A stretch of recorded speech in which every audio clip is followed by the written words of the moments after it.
Shalom, aujourd'hui nous allons parler de la résurrection des morts.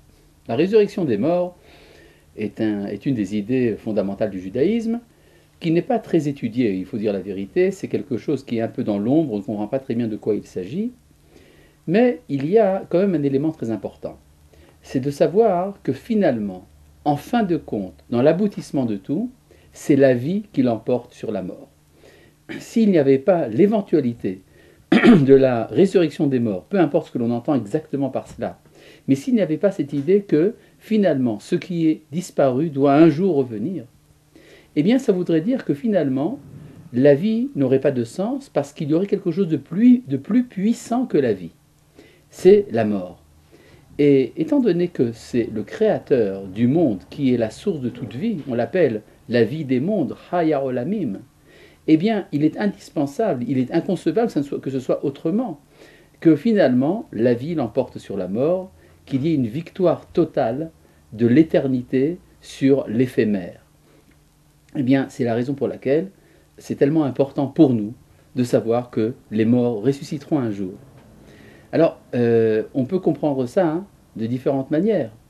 Mais par exemple, on peut comprendre ça également comme une métaphore. C'est-à-dire, étant donné que nous n'avons pas véritablement d'intelligence de ce que signifie la résurrection des morts, étant donné que nous n'avons pas encore vécu cet événement, eh bien nous avons pour l'instant des intuitions d'anticipation. Par exemple, le prophète Ézéchiel, quand il parle de la résurrection des morts, dans la vision des ossements desséchés, il entend évidemment quelque chose qui est tout à fait différent de la résurrection des morts. Il ne s'agit pas d'une image. C'est une image qui représente le retour d'Israël à sa terre.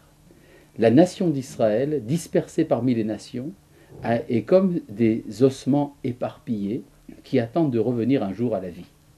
Et lorsque ce retour se produit dans l'histoire, lorsque l'État d'Israël est fondé, lorsque les paroles des prophètes se réalisent, alors nous avons un exemple tangible, quelque chose de palpable, une résurrection des morts au niveau national. C'est, si l'on veut, une anticipation, une projection de l'avenir qui nous annonce qu'un jour, les individus aussi retrouveront leur vie à travers cet événement dont nous n'avons pas véritablement l'intelligence, mais que nous savons être ce moment de participation de toutes les parties de l'être, aussi bien le corps que l'âme, à la vie divine.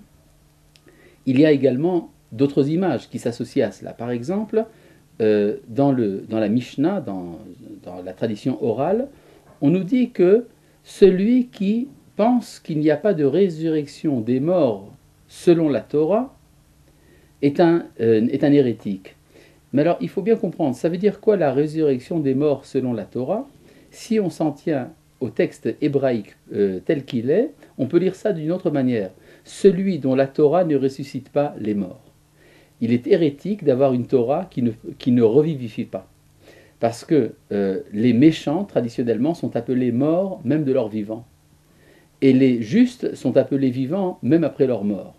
Donc, faire ressusciter un mort sur le plan moral, cela veut dire ramener quelqu'un dans le droit chemin, lui faire la teshuva, c'est-à-dire le retour au droit chemin, et c'est ça qu'on appelle la résurrection des morts selon la Torah.